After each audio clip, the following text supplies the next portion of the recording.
Good morning students, कैसे हैं आप लोग? ठीक होंगे मेरे ख्याल से।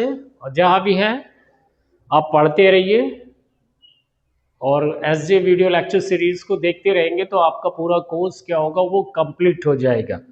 अब हम लोग चलते हैं नेक्स्ट टॉपिक की तरह। कल आपने पढ़ा था इनकम्प्लीट डोमिनेंसी पढ़ा था और आज हम जो पढ़ेंगे नेक्स्ट लेक्चर होगा हमारा वो कंप्लीट डोमिनेंसी पे होगा।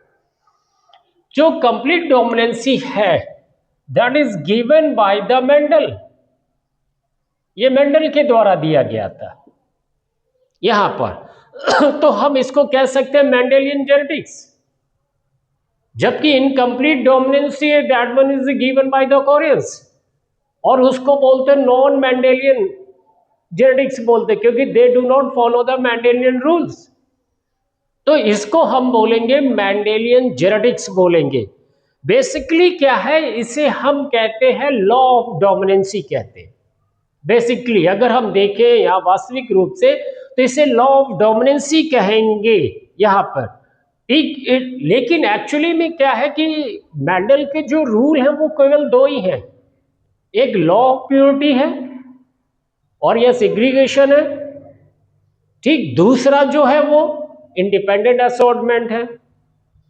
तो it is not a law, it is a concept. ये एक लॉ नहीं है बेटा, ये एक तरह से कॉन्सेप्ट है। जब ड्यूरिंग द ब्रीडिंग उन्होंने कराया, क्रॉस कराया, तो ये उन्हें मिला, तो ये उन्होंने दिया था, एक कॉन्सेप्ट दिया था। जो लॉ ऑफ डोमिनेंसी कहता है कि दैट क्या कह रहा है कि cross between the two homozygous means that when,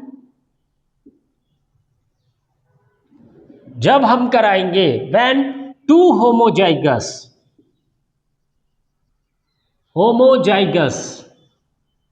समझ गए, समयुग्मजी, parents are crossed each other, okay, each other यहां पर कहेंगे। सो इन F1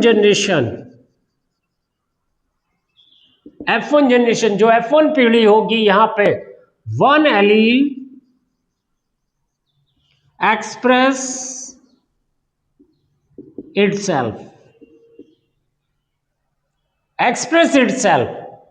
while other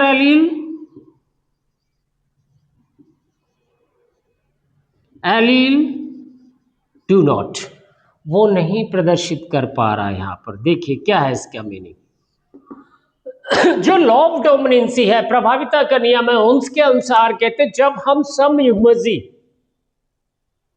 एलील्स के जो कहते हैं पेरेंट्स जो होंगे या समयुग्मजी पेरेंट के बीच में क्रॉस कराते हैं तो उसमें से एक एलील जो होगा वो F1 जनरेशन में प्रेजेंट होता है, दूसरा क्या हो जाता है, वो प्रेजेंट नहीं हो पाता या अपीयर नहीं हो पाता या मास्क हो जाता है। किसके कारण?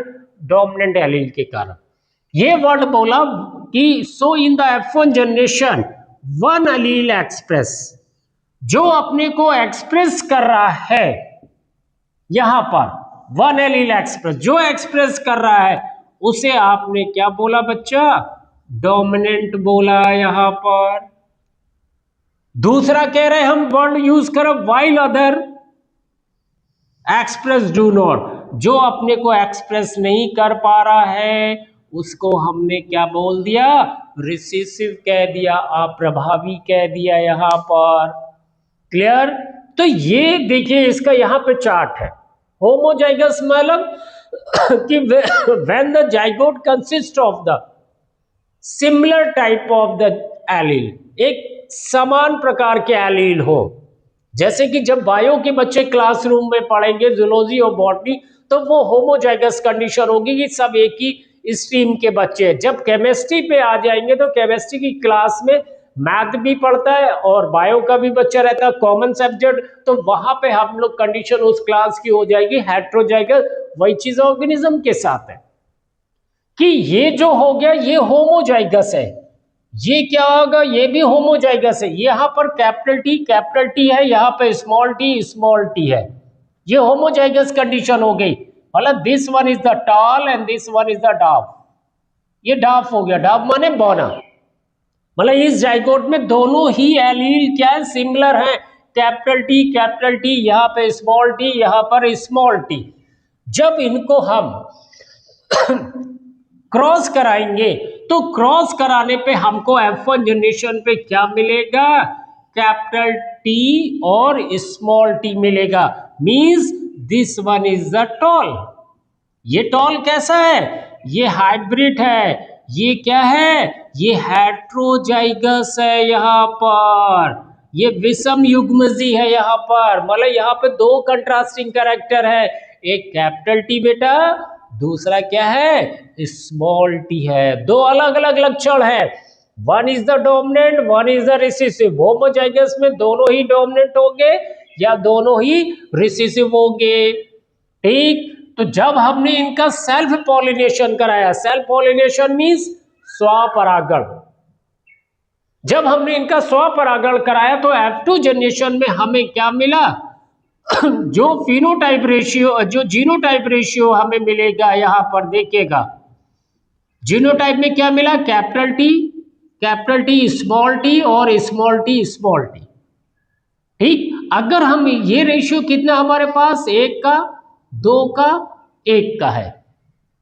ठीक। अगर यही हम फिनोटाइप रेशियो लिखते हैं, फिनोटाइप वर्ड जो होते जानते हो किसने कॉइन किया था, जॉनसन ने, जिन्होंने जीन वर्ड का कॉइन किया था।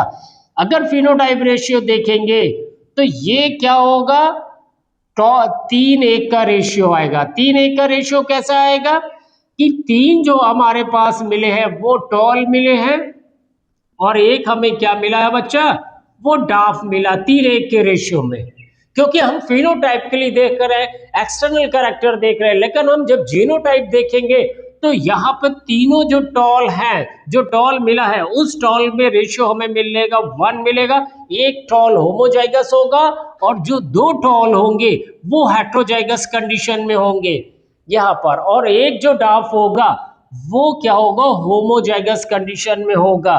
तो इसी को ही हम कहते हैं कंप्लीट डोमिनेंसी, मतलब कि F1 जनरेशन पे एक ही कैरेक्टर अपना कंप्लीटली प्रेजेंस शो कर रहा है, यहाँ पर अपने को उपस्थिति कर रहा है, तो उसी को बोलते हैं कंप्लीट डोमिनेंसी कहते हैं यहाँ पर, ठीक है। मतलब जो डोमिनेंसी का वर्ड है, लॉ ऑफ डोमिनेंसी नहीं जो आप लोग पढ़ के 12th पे आए, जबकि लॉ ऑफ डोमिनेंसी एक तरह का कॉन्सेप्ट है, वो लॉ नहीं, वो कॉन्सेप्ट निकला। लॉ तो 2 ही हैं, सेग्रीगेशन का लॉ है, दूसरा इंडिपेंडेंट असॉर्टमेंट का लॉ है। यहाँ पर क्लियर हो गया, यहाँ पर that is finish your topic, ये आपका फिनिश हो गया। तो दोनों खत्म हो गए, कंप्लीट इनकम्प्लीट डोमिनेंसी और कंप्लीट डोमिनेंसी, दोनों पे क्या आता है, शॉर्ट नोट्स आता है।